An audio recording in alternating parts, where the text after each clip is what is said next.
En la última sesión estuvimos analizando de cómo calcular límites en las funciones vectoriales. Recuerden que una función vectorial se le da este nombre porque es igual a una cantidad de funciones componentes. Pudieran ser 2 funciones componentes, 3, 4 funciones componentes, 5, 6, etcétera.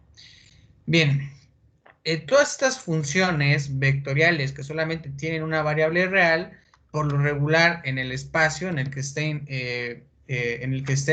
trabajando, ya sea en R2, en R3, incluso también puede ser R4, R5, R10, R100, ¿verdad? También, son curvas en ese espacio. Y recuerden que los cursos anteriores estuvimos trabajando, pues, efectivamente con curvas, ¿verdad?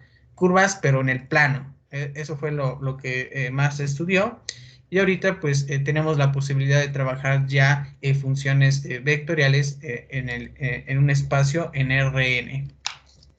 Bien, analizamos que para calcular el límite de estas funciones vectoriales, la recomendación es que nosotros calculemos límites a cada una de esas funciones componentes. Es decir, si mi función vectorial tiene 3 funciones componentes, pues es calcular el límite a cada una de estas funciones. Bien, entonces podemos revisar el teorema número 2, el cual pues a nosotros ya nos dice cómo podemos trabajar estos límites para las funciones vectoriales de una variable real. Y ustedes podrán aquí observar que tenemos que calcular, ¿verdad?, el límite para la función vectorial f de t en un punto de acumulación A, el cual pues nos va a dar como resultado B. Y tenemos otro límite que es para la función g de t, en la cual t está aproximando a A y esta va a ser igual a C, ¿vale? Bien, si nosotros decimos que A es un punto de acumulación el cual pertenece a la intersección de estos dominios, recuerden que vamos a realizar algunas operaciones y eso implica que al realizar operaciones tengamos que calcular la intersección de sus dominios para estas funciones, ¿vale? Sabemos que cada una de ellas pues deberá de tener un dominio particular. Aquí ustedes pueden observar que si queremos realizar la adición, ¿verdad?, nos recomiendan hacer lo siguiente: calcular el límite para la primera función vectorial más el límite de la segunda, y esto es que al calcular esta adición, pues los límites de cada una de esas funciones vectoriales pues se tengan que sumar, ¿verdad? Ahí tenemos b más c, pero recuerden que b más c, estas letras pues corresponden a vectores, es decir, tenemos que resolver una adición entre vectores, algo que ya se ha estudiado, nada más recordándoles desde la unidad número 1 de este curso.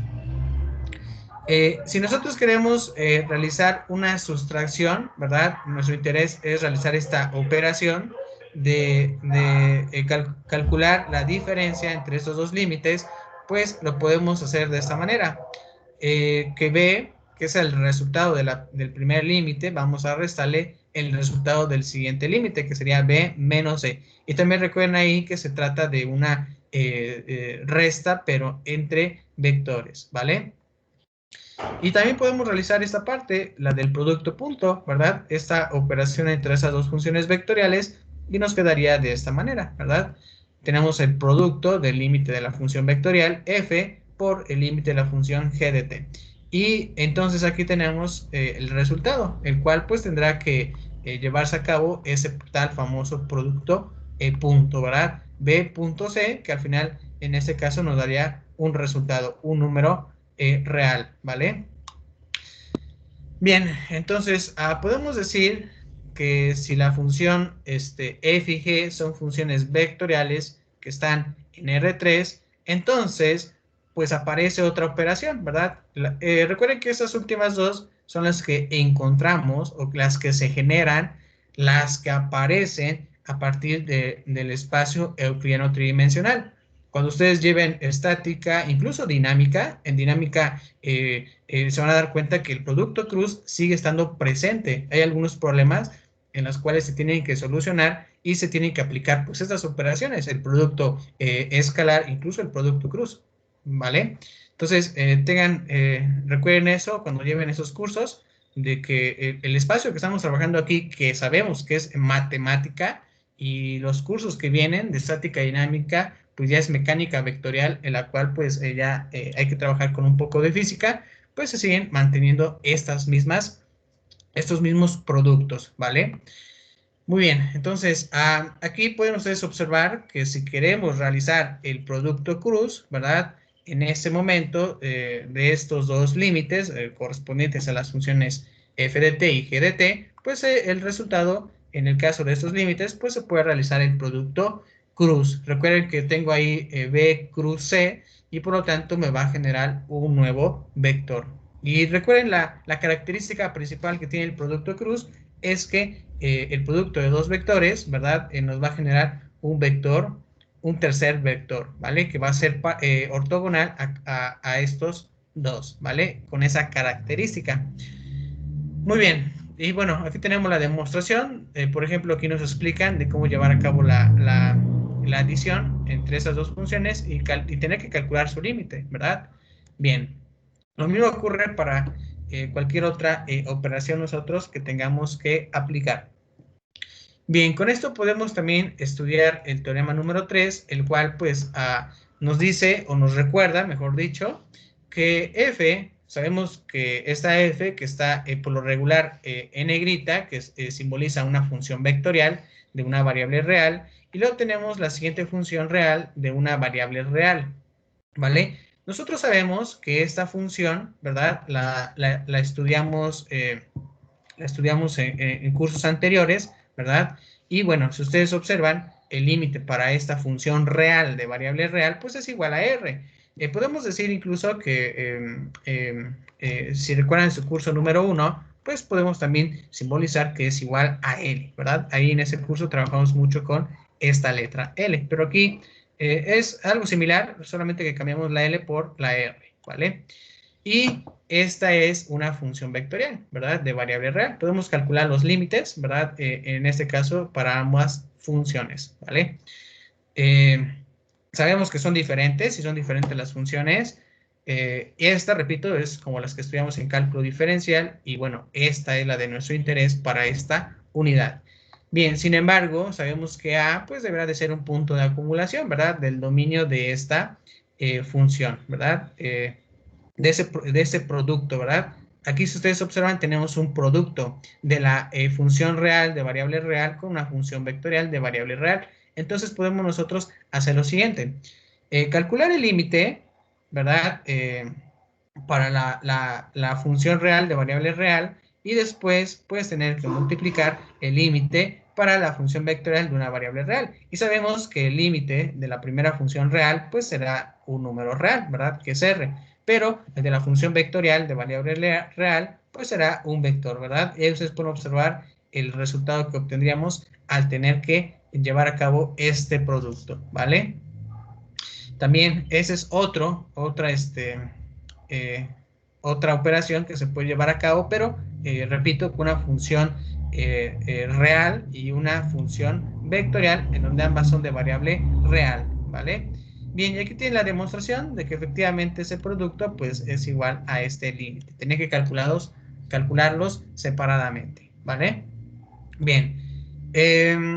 Con esto podemos nosotros llegar a la siguiente parte del concepto que nos interesa en la mayor parte de los problemas de la continuidad de una función vectorial.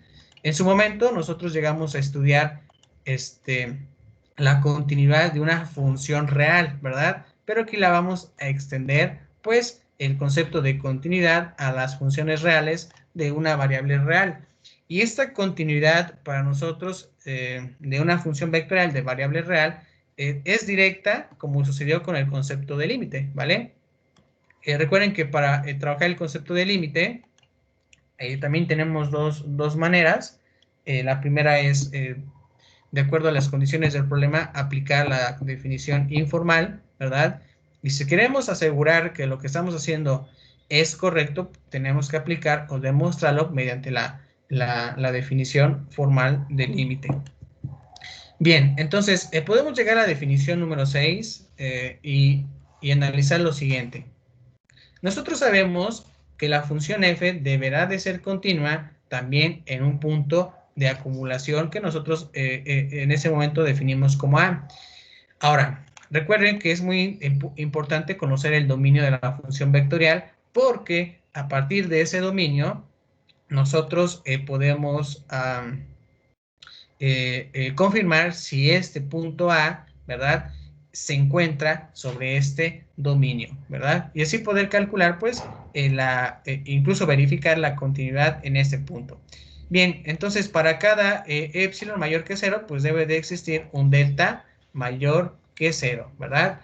De tal manera que se verifique pues esta desigualdad, o mejor dicho, esta diferencia de la función f de t con respecto al punto de acumulación, que deberá de ser menor que epsilon, ¿verdad? Y en el caso de delta, pues se debe de cumplir esta desigualdad, ¿verdad? El valor absoluto de t menos a, que es una distancia, recuerden que es una distancia, eso también es una distancia, deberá de ser menor, en ese caso, a delta.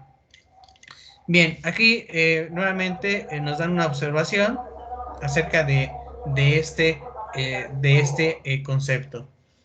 Y vamos a analizar la observación que tenemos y nos dicen que si A, por ejemplo, en la mayor parte de los problemas que hemos considerado de calcular límites, por lo regular es un punto de acumulación, ¿verdad?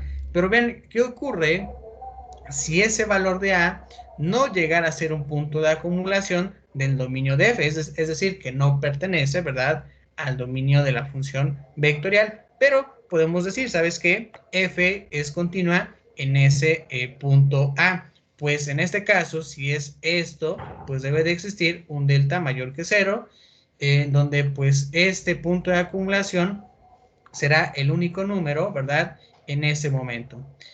Recuerden que hay algunas funciones que solamente están definidas, vamos a decirlo de esa manera, en un punto A, ¿verdad? Y a lo mejor alrededor de este punto, pues no está definido, ¿vale? Algunas veces, algunas funciones pueden tener esa característica y es justamente de lo que estamos considerando en esa parte. Tenemos que calcular la intersección del dominio de esa función vectorial con respecto a esta vecindad. Vean ahí, ya lo tenemos entre paréntesis, algo que también platicábamos en la última sesión, de una vecindad, ¿vale?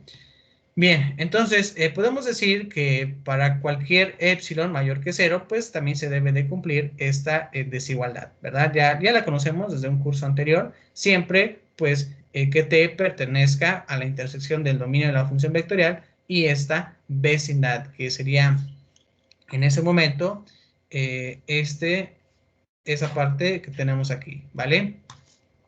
También podemos nosotros considerar que si A, que sería la siguiente opción, que si A es un punto de acumulación, que por lo regular la mayor parte de los problemas que hemos intentado resolver tienen esta condición, si A es un punto de acumulación de este dominio de la función vectorial, entonces en la definición número 6 podemos decir que es equivalente a que la función f es continua, pues en el punto A, pues que pertenece al dominio de la función f, si en este caso el límite pues nos da este resultado, ¿verdad? Recuerden esto, que para calcular el límite de una función vectorial en donde t se está aproximando a A, y si sabemos que este es un punto de acumulación del dominio de esa función vectorial, ¿verdad? Y este punto de acumulación también pertenece al dominio de esa función vectorial, pues entonces decimos que esa función vectorial es continua en este punto, ¿verdad? En ese punto de acumulación A. Y se debe de cumplir esta igualdad, ¿vale? Bien, con esto podemos trabajar ahora el teorema número 4, el cual nos dice que si nosotros tenemos una función vectorial, recuerden que esas funciones vectoriales de variable real, pues están definidas por otras funciones componentes, ¿verdad? Y sabemos que A, ¿verdad?, que pertenece al dominio de la función f, que recuerden que lo consideramos como el punto de acumulación. Entonces podemos decir que la función f es continua en este punto A, sí, solo si también sus funciones componentes y décimas son continuas en A, ¿verdad? Entonces vean ahí, para que una función vectorial esté definida, ¿verdad? En ese punto de acumulación A, pues sus funciones componentes también deben de tener esta continuidad en el punto que estemos nosotros considerando, ¿verdad? Y recordemos que en el caso de calcular el límite, pues si el límite de la función vectorial está dado en un punto A, pues ese mismo punto A también debe de considerarse para las funciones componentes, ¿verdad? Entonces, de esa manera podemos confirmar de que si nos proporciona un resultado este límite en ese punto A, pues decimos que efectivamente, repito, la función vectorial de variable real es continua en ese punto, ¿vale? Entonces, necesitamos eso, que también las funciones componentes y décimas pues sean continuas en ese punto A. Recuerden que en una sesión anterior intentamos calcular dominios, ¿verdad? Calculamos el dominio de una función vectorial apoyándonos con el dominio de cada una de esas funciones y décimas, ¿verdad? Funciones y décimas componentes de esta función vectorial de variable real. Muy bien. Ok. Tenemos aquí otra observación, la cual nos hablan de que si la continuidad de una función vectorial en un punto A se puede determinar comprobando la continuidad de las funciones componentes en A, ¿ok? Entonces, es algo de lo que estábamos mencionando. Para confirmar esta continuidad de mi función vectorial, pues hay que confirmarla también por parte de cada una de las funciones y décimas componentes de esta función vectorial. Así podremos confirmar que efectivamente toda la función vectorial, bueno, cuando me refiero a toda la función vectorial, es que también sus funciones componentes sean continuas en ese punto, ¿verdad? Bien, vamos a trabajar el siguiente ejemplo. Aquí ustedes pueden observar que tenemos esta función. Tenemos ahí, si yo les llegara a preguntar de cuántas funciones componentes es, pues alguien me va a decir, pues aquí tenemos una función componente, la segunda y la tercera función componente. En total, se trata de una función vectorial de 3 funciones componentes. Ahora, recuerden el siguiente paso, ¿cuál es? Pues calcular los dominios, ¿verdad? ¿Cuál es el dominio? Incluso aquí podemos escribir F1 de t, que es igual a t. Aquí puedo escribir F2 de t, que es igual al coseno de t. Y F3 de t, que es igual al seno de t. Entonces, ahí ustedes pueden observar ya estos datos. Ahora viene la siguiente pregunta, pues hay que calcular el dominio, recuerden, calcular el dominio de esa función vectorial, en donde ustedes me van a decir, bueno, que el dominio de la función número 1, pues será todos los reales, ¿verdad? Y el dominio de la función coseno, aquí podemos poner el dominio de la función 2, también será todos los reales, ¿verdad? Y aquí en F3, su dominio pues también es todos los reales. Entonces, ¿cuál es el dominio de esa función vectorial? Pues me van a decir, ¿sabes qué? Esa función vectorial es continua en todo conjunto de puntos que estén en el intervalo de menos infinito hasta infinito, ¿verdad? Es decir, en R, ¿verdad? Ven ahí, ya encontramos que esa deberá de ser la continuidad de toda esta función. Y recuerden que la curva en este intervalo debe también su trazo ser continuo, algo que nos decían en cálculo diferencial, ¿verdad? Ya sea su profesor o su profesora, que la continuidad se puede observar cuando ustedes trazan la curva sin despegar el lápiz del papel, ¿verdad? Eso es a lo que nos referimos con el concepto también de continuidad. Y bueno, ya a partir de ahí hay muchos casos, ¿verdad? Hay algunos casos en donde pues tenemos una curva, ¿verdad? Y en un punto pues inicia otra, ¿verdad? Otra curva y bueno, ahí tenemos que analizar la continuidad en ese punto, ¿vale? Muy bien. Entonces, ya que las funciones componentes, aquí también nos platican que son 3, pues son funciones continuas en todos los puntos de R, ¿verdad? Ya observamos que esas 3 tienen el mismo dominio y, bueno, entonces confirmamos que esa función, repito, su dominio corresponde al conjunto de los números reales, lo cual también nos da la seguridad de que es continua en ese conjunto de números, ¿verdad? Muy bien.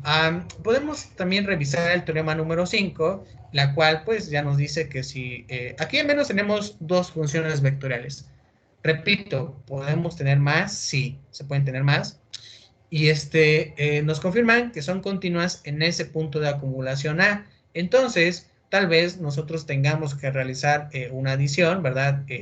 Una sustracción, un producto punto, incluso un producto cruz, ¿verdad? Que solo nos expresan aquí que están R3, son continuas en este punto A, ¿verdad?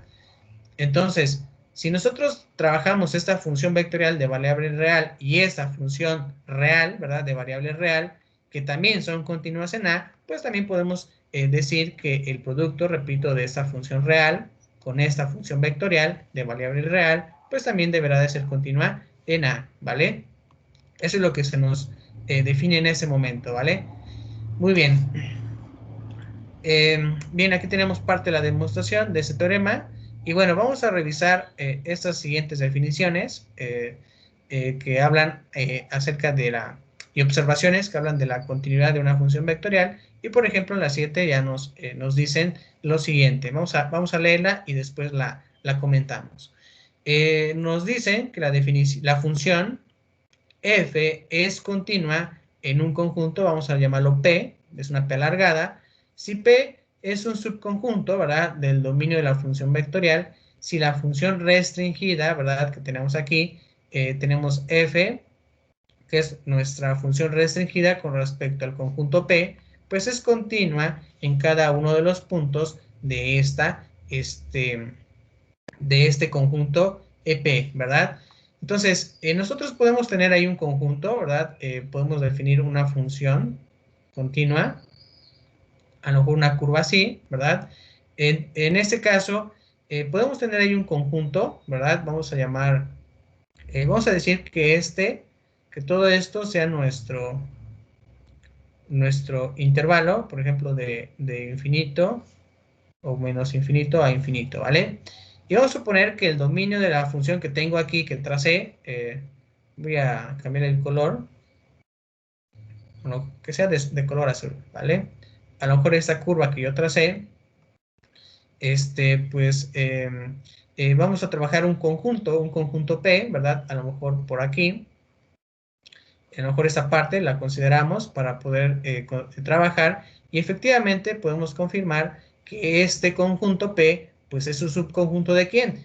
Si mi dominio es la marca que tengo de color naranja para esa función, pues efectivamente debe de ser correcto esto, ¿verdad? Que ese conjunto P pues es un subconjunto de ¿quién? Del dominio, ¿verdad? Y nosotros podemos tener ahí una función restringida, la cual esta función que estoy considerando a lo mejor en ese tramo, deberá de ser continua en cada uno de los puntos que ustedes elijan de este intervalo, ¿verdad? A lo mejor aquí tenemos estos puntos, ¿verdad? Este conjunto de puntos, lo cual, pues la función también deberá de ser continua, ¿vale? Esto sí lo hablamos en el plano, porque también se puede confirmar si lo consideramos en R3. Ok, también nos dicen en la observación que por una función restringida, ¿verdad? Como la que encontramos aquí en esta parte, pues sabemos que el conjunto P pues es un subconjunto de este dominio y nosotros lo entendemos de que la función obviamente tiene un dominio también en esta parte de ese conjunto EP y la regla de correspondencia sería la siguiente, que esta función restringida f de subíndice conjunto de P de T pues es igual a la función vectorial, ¿verdad? Y sabemos que efectivamente es igual, ¿verdad? Porque si mi curva es la que les marqué aquí, incluso si hacemos esto, ¿verdad? Así, les marqué esta curva, sabemos que la función vectorial que nosotros tengamos de esta curva de color negro, pues si yo trabajo un conjunto P, ¿verdad? Que es una función restringida, pues también deberá de ser igual, pues a mi función vectorial. En ese tramo sabemos que podemos decir lo que es restringido, particular, pues también estaríamos considerando las mismas funciones componentes, es decir, la misma función vectorial. Y es lo que se nos confirma en ese momento, ¿vale? En esa parte, ¿ok? Que es igual. Incluso vamos a observar que las funciones que estamos estudiando que son estas funciones, ¿verdad? Vectoriales de variable real, el conjunto P es un intervalo. Y ya lo vimos, ¿verdad? Aquí se los mostré, se los intenté encerrar, ¿verdad? Aquí, que es un intervalo, ¿verdad? Bien, la observación siguiente nos dice que si este conjunto P, ¿verdad? Es un intervalo abierto, ojo, aquí nos dicen, ¿sabes qué? Va a ser abierto, ¿verdad? Entonces, la definición número 7 es equivalente a decir lo siguiente. Ojo, esto pasa, repito, si el conjunto P es un intervalo abierto. Significa entonces que la función f que tenemos nosotros considerando es continua en un intervalo abierto, ¿verdad? Y aquí podemos definir que g, ¿verdad? Bueno, vamos a llamarlo un intervalo abierto g, ¿verdad? Si la función f es continua en cada uno de los puntos de este intervalo abierto, ¿vale? Ustedes saben bien que trabajar un intervalo abierto es considerar un conjunto de puntos, ¿verdad? Los cuales, pues, no vamos a considerar los extremos, pero sí todos aquellos números, ¿verdad? Conjunto de puntos que estén en este intervalo abierto. Vean qué ocurre si nosotros decimos que este conjunto P es un intervalo cerrado. Entonces, la definición 7 sería equivalente a lo siguiente. Vean lo que significaría si el intervalo es cerrado en esta función restringida. Pues diríamos, ¿sabes qué? La función f es continua en un intervalo cerrado. Ahí ustedes, se les muestra ese intervalo cerrado. Si la función f es continua en primero, recuerden que en un intervalo abierto, y tenemos después que comprobar, verificar, ¿verdad? Por algunos intervalos que estudiamos desde cálculo diferencial, intervalo por la izquierda y por la derecha, ¿verdad? En cada uno de esos puntos de la función vectorial, deberán de confirmarse de que debe de ser continua en este intervalo cerrado, ¿verdad? Algo que estudiamos, repito, desde ese curso, ¿verdad? Muy bien. Y tenemos la siguiente observación, la cual nos dice, bueno, que una función se le llama continua si es continua en cada punto de su dominio, ¿verdad? Eso también lo podemos considerar como algo que represente a la continuidad de una función, ¿verdad? Y bueno, si lo queremos entender más sencillamente, es como el ejemplo que les di de trazar una curva, ¿verdad? El cual el trazo en ese momento, pues debe de ser sin despegar el lápiz del papel, ¿verdad? Aquí podemos decirlo ya de manera formal, de esta manera, ¿verdad? Y la repetimos. Vamos a leerla nuevamente para confirmar lo que nos dice. Recuerden que estamos trabajando una función, ¿verdad? Vectorial. La llamaremos que es continua si lo es en cada punto de su dominio, ¿vale? Es lo que se considera en ese momento. Bien, con esto podemos ya considerar la continuidad de una función vectorial, ¿verdad? Al verificar cada una de esas observaciones de acuerdo a las condiciones que nosotros tengamos en nuestro problema. Y esto motiva ya para nosotros tener que estudiar el concepto de curvas, ¿verdad? Recuerden que desde el inicio de esta unidad les estuve mencionando que la mayor parte de esas funciones vectoriales, ¿verdad? De variable real son curvas en el espacio, o mejor dicho, en Rn. Ahora, nosotros sabemos que una curva tiene significados distintos en diferentes áreas de la matemática. En ese momento nosotros vamos a tratar de asignar un significado para el estudio de esas funciones vectoriales, ¿verdad? Y bien, una posibilidad es la de definir una curva. Una curva la podemos definir como el rango de una función vectorial que deberá de ser continua y que tiene como dominio un intervalo, ¿verdad? Ya vimos esto hace un momento. Y llamamos a esta una curva de puntos, ¿ok? Bien, entonces ahí tenemos nosotros el primer concepto al que nos referimos, que sería una curva de puntos. Esta curva de puntos, el significado que debe de tener es que nos va a representar el rango de una función vectorial que además debe de cumplir con el concepto de continuidad en un intervalo, ¿verdad? En un intervalo específico. Bien, esta definición es apropiada para la geometría analítica. Podemos observar que algunas curvas de puntos, pues, serían las siguientes. Ahí tenemos algunos ejemplos. Por ejemplo, una recta, una parábola, incluso la elipse, ¿verdad? Que fueron estudiadas en la geometría analítica. Por lo regular, estos cursos de geometría analítica o se estudian en bachillerato. Bien, si nosotros decimos que G, ¿verdad? Que esta G es una función real, continua, en un intervalo, por ejemplo, en este caso G, ¿verdad? Como su dominio. Entonces, si nosotros decimos que la función vectorial es igual a I, ¿verdad? Aquí tenemos una I, G, vemos que la gráfica de G, pues tendría que ser con esta regla. Es decir, que sería que cualquier punto, ¿verdad? En su dominio tendría que ser considerada de esta manera, t, g de t, ¿verdad? El cual, pues, esta variable t, pues, debe de pertenecer a ese intervalo. Lo cual nosotros nos representaría el rango de esta función vectorial. Y por lo tanto, también se puede considerar como una curva de puntos en R2. Y aquí también podemos apreciar eso, de que nos están dando un conjunto de puntos, ¿verdad? Con dos coordenadas. Aquí nos dicen que serían t y g de t, ¿verdad? Lo cual confirmamos que sería en R2. Sin embargo, podemos nosotros también analizar que las tangentes, ¿verdad? Que tienen las gráficas, se hace de uso en el caso de la descripción analítica de esta, cuando esto ocurre. Entonces, en este contexto, la gráfica que nosotros estemos analizando es más que solamente un conjunto de puntos, ¿verdad?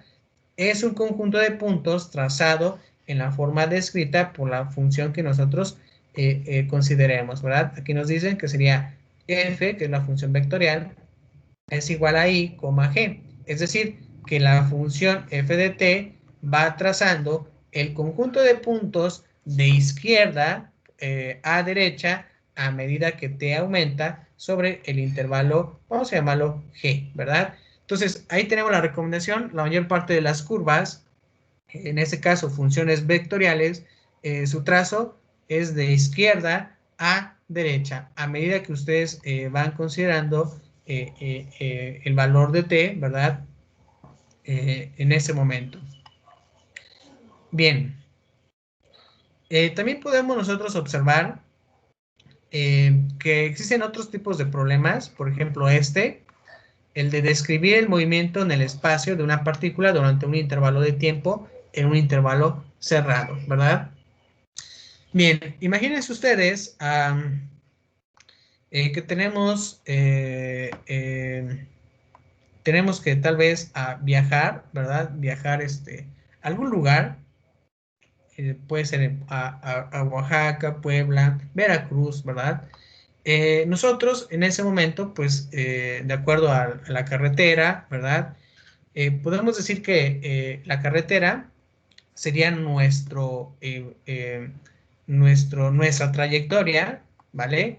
Nuestra trayectoria, y imagínense ustedes que quitáramos, o bueno, que simuláramos esto en un programa. Quitáramos tal vez sabemos que por la topografía, ¿verdad? El camino algunas veces va a tener una elevación, algunas veces va a tener también un comportamiento distinto en ese caso, una elevación, tal vez en algunas veces una bajada, ¿verdad? Alguna rampa, incluso en el camino también hay curvas, ¿verdad? Algunas curvas son muy abiertas, otras son muy cerradas. Entonces, podemos definir que todo eso sería nuestra trayectoria. Si quitamos esa topografía, pues se darían cuenta que es como una curva, ¿verdad? Que algunas veces la curva se eleva, algunas veces la curva baja, incluso pues esta tiene algún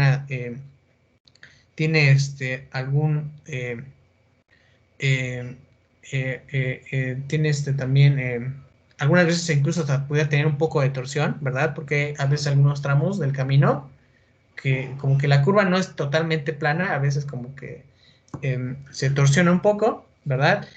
Y pues imagínense que quitan esa topografía, quitan todas esas viviendas, esos postes de luz que se encuentren, ¿verdad? Incluso vegetación, todo, y se llegara a simular nada más esa curva a donde quisiéramos ir, por ejemplo, a Puebla, pues se encontraría una trayectoria.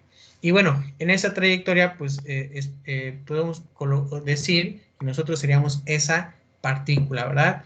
Esa partícula que está en movimiento en el espacio, obviamente durante un intervalo de tiempo, porque yo puedo decir que si salgo de Tehuacán, a lo mejor vamos a suponer que a las 3 de la tarde, sería, yo puedo considerar ahí mi tiempo cero, ¿verdad? Mi tiempo cero es igual a las 3 de la tarde y en lo que llego tal vez a Puebla, pues ya serían, vamos a suponer que 2 horas, ¿vale? A lo mejor cuando T es igual a 2 horas, pues ya serían las 5 de la tarde, ¿verdad? Entonces necesitamos de un intervalo por lo regular de T, el cual pues sería un intervalo cerrado, ¿verdad? De A, que sería de Tehuacán, hasta en ese momento Puebla, que sería B, ¿ok?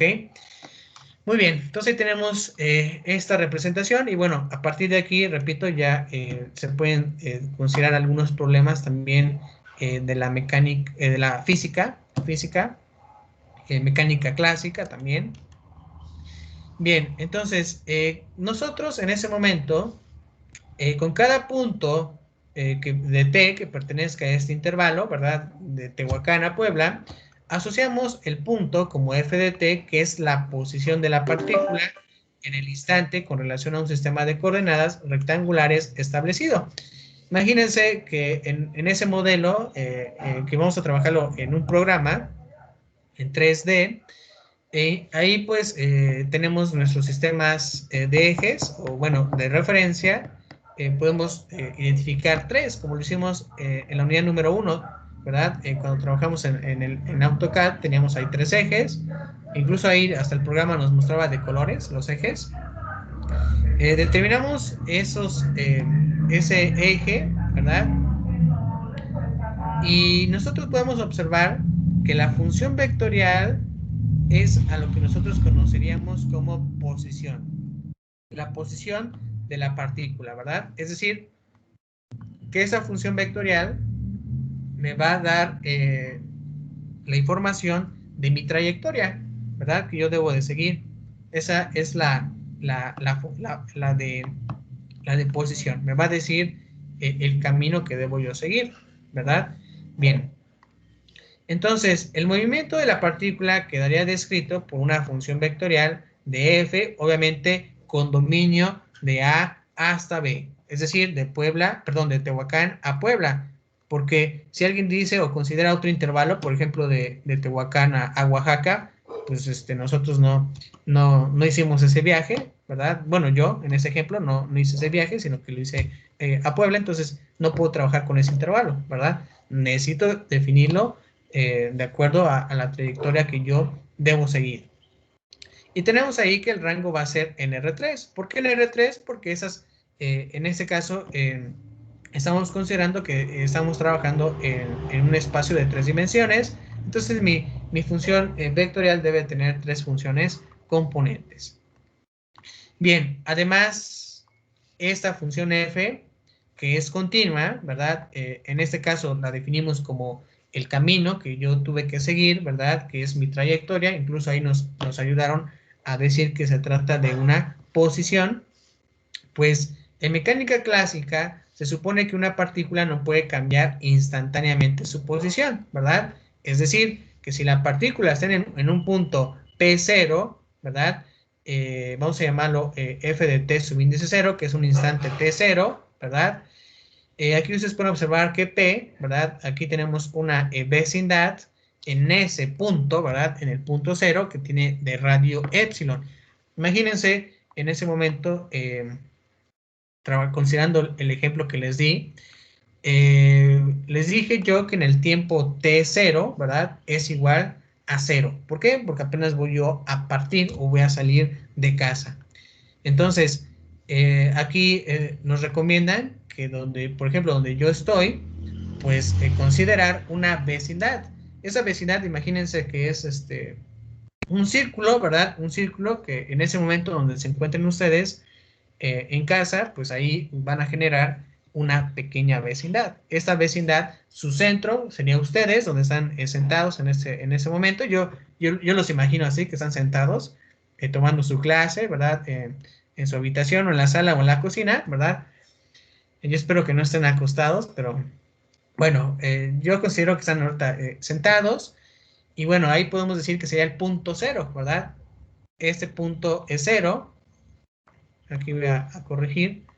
Aquí voy a marcar que sería el punto cero, que nosotros seríamos el centro de esa vecindad, de ese radio epsilon. Y repito, el radio sería epsilon. Alguien va a decir, ¿sabes qué? Yo quiero un radio a mi alrededor, tal vez de 1 metro, ¿verdad? Eso ya es consideración de ustedes, 1 metro, alguien va a decir de 2 metros, es más amplio su radio, incluso el conjunto de puntos que llegan a considerarse en esa parte, ¿verdad? Que es, aquí también nos recuerdan que es una vecindad de P, entonces existe un intervalo abierto para el tiempo, en este caso, de t subíndice 0 menos delta, t subíndice 0 más delta, durante el cual la partícula permanece en esta vecindad, ¿vale? Entonces, aquí nos dicen o nos sugieren que, por ejemplo, yo que voy a las 3 a salir, es un ejemplo, pues mi punto, ¿verdad? O donde yo esté, pues debo de estar en esa vecindad. Por ejemplo, si yo digo que tengo una vecindad, ¿verdad? A lo mejor de 10 metros, sería que de radio tendría 10 metros, y yo alrededor de esta vecindad, ¿verdad? Que es una circunferencia en el suelo, pues yo me puedo mover, ¿verdad? Yo soy el punto cero, ¿verdad? Me puedo mover, ¿verdad? Yo como centro en punto cero, pues me puedo mover y esta vecindad pues me va acompañando a mí en este movimiento, ¿vale? A lo mejor ustedes cuando van a salir de Tehuacán a Puebla, ¿verdad? De momento están en su habitación porque están acomodando sus cosas, su ropa, su maleta, ¿verdad? Y luego la tienen que llevar tal vez al auto, ¿verdad? Entonces, ahí ustedes se están moviendo, ¿verdad? En esta vecindad, ¿verdad? Y bueno, entonces sería esa parte en la que nosotros tenemos un conjunto de puntos también que podemos considerar por parte de esta vecindad, ¿verdad? Repito, el centro somos nosotros en nuestra habitación, es un ejemplo, pero podemos nosotros dejar nuestro punto cero, donde estuvimos sentados, ¿verdad? Y movernos tal vez en ese radio, en lo que estamos acomodando algunas cosas, ¿verdad? Pero es seguro que nosotros estamos ahí, que la partícula se encuentra en esa vecindad. Bien, entonces nos sugieren lo siguiente, que en problemas como este, la curva de puntos es el rango, en ese caso de la función vectorial, que no nos da una descripción adecuada del movimiento de la partícula. Claramente, la misma curva de puntos que se va generando o que va siendo trazada algunas veces de modos diferentes, incluso en diferentes direcciones y con diferentes velocidades. Eso hay que reconocer cuando hablamos de partículas, que pudiera darse estas condiciones, ¿verdad? Que el trazo es de modos diferentes, lo podemos observar, repito, en la topografía del terreno, también en diferentes direcciones, con diferentes velocidades, ¿verdad? Saben muy bien que algunos tramos ustedes pueden aumentar la velocidad del automóvil, ¿verdad? Incluso la de cualquier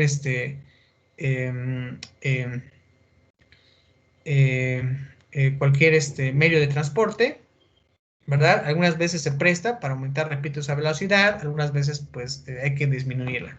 Entonces, para describir la forma en que se ha trazado esa trayectoria de la partícula, debemos conocer cuál es la función vectorial y no solo su rango, ¿vale? Muy bien, esa es la recomendación que nos hacen en ese momento. Ahora, si nosotros llegamos a definir una curva trayectoria, ven ahí lo que ya nos mencionan, curva trayectoria, que es como una función vectorial que es continua en un intervalo como dominio. Bien, en esta parte nosotros vamos a tratar exclusivamente de curvas trayectorias, ¿vale? Este va a ser nuestro objetivo en este subtema, ¿vale? Que son curvas trayectorias. Característica principal de estas curvas trayectorias, bueno, que son una función vectorial, pero son continuas en un intervalo como dominio, ¿vale? Y con ello emplearemos simplemente el término curva, ¿vale? Vamos a decir curva, para indicar que nos referimos a una curva trayectoria. Por lo tanto, una curva es una función vectorial. Así lo vamos a entender en este momento. Ahora, el término curva debe tener una connotación geométrica, ¿verdad? Que debemos imaginarla como la curva de puntos trazada en la forma descrita por la función vectorial. Entonces, depende mucho de mi función vectorial, cómo me vaya generando el trazo, porque eso va a ser mi geometría, ¿vale? Bien, ahora vamos a considerar que la curva, ¿verdad? Esa curva de mi función vectorial la vamos a llamar C, que sería una curva C, ¿vale? Y que diremos que esta curva C es la curva descrita por esta función vectorial, ¿vale? Entonces, hay que recordar que la función vectorial me va a generar una curva, ¿verdad? Obviamente, esta curva deberá de ser continua en un intervalo dado. Y bueno, esa sería entonces la gráfica que nosotros estaríamos considerando. Y con esto podemos llegar al ejemplo 8, la cual pues nos dice lo siguiente. Hay que proporcionar una descripción geométrica de la curva C descrita por esa función vectorial, en donde la función vectorial, si ustedes observan, es esta, ¿vale? La función vectorial tiene dos funciones componentes, ¿verdad? Y ahora el dominio de esa función que nos proporcionan es de 0 a 2pi. Muy bien, entonces repetimos, tenemos que proporcionar una descripción geométrica de esta curva. Muy bien, vamos a estudiar entonces la curva y nosotros analizamos y decimos que pues obviamente la curva que me genere esas dos funciones componentes, ¿verdad? Deberá de ser el rango de mi función vectorial, lo cual aquí nos confirman que se trata de una circunferencia de radio 1, ¿verdad? Con centro en el origen. Y ahí ustedes pueden observar lo siguiente, que un par ordenado, ¿verdad? Tal que pues x cuadrada más y cuadrada sea igual a 1. Si ustedes observan esto, podemos analizar que corresponde a la ecuación de una circunferencia, ¿verdad? Y este 1 sería r cuadrada, lo cual expresa para nosotros de radio 1, ¿ok? Es decir, que tiene un diámetro de 2 unidades, pero de radio 1.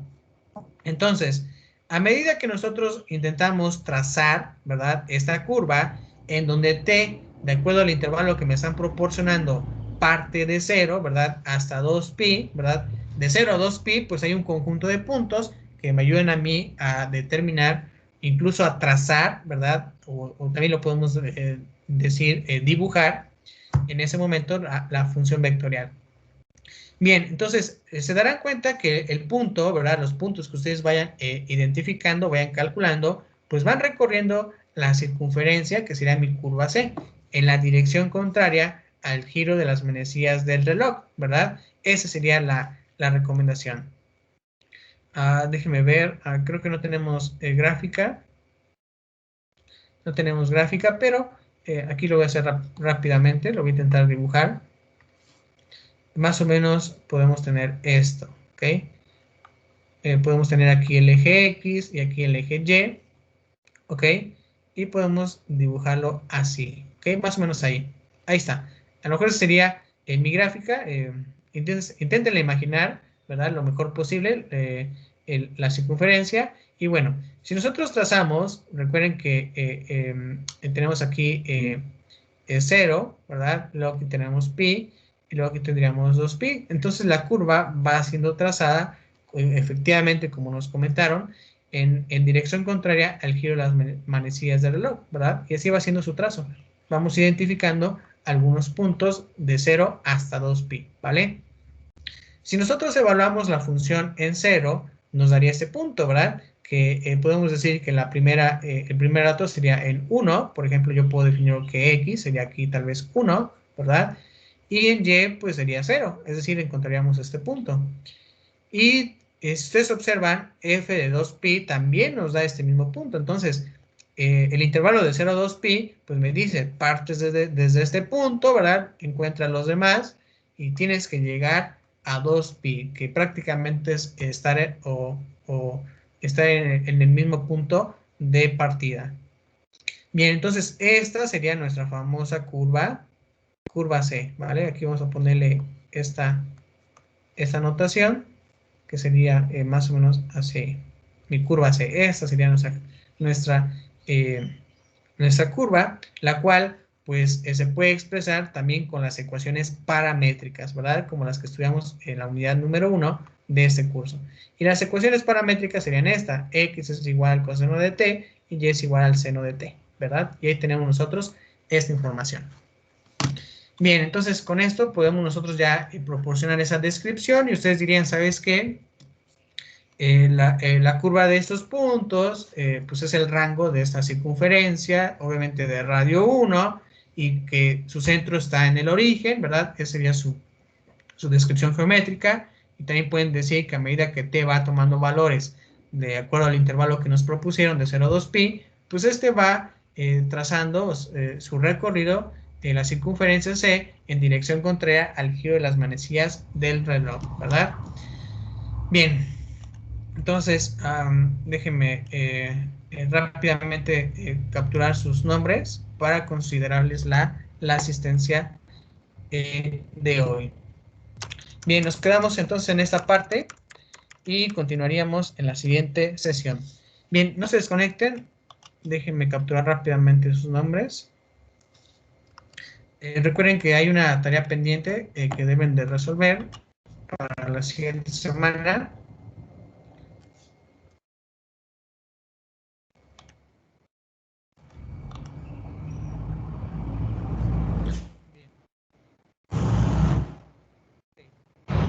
Muy bien, si tienen preguntas, comentarios, los pueden enviar a la plataforma de Ciencias Básicas en el foro de asesorías, ¿vale? Y en el transcurso del día la estaría leyendo.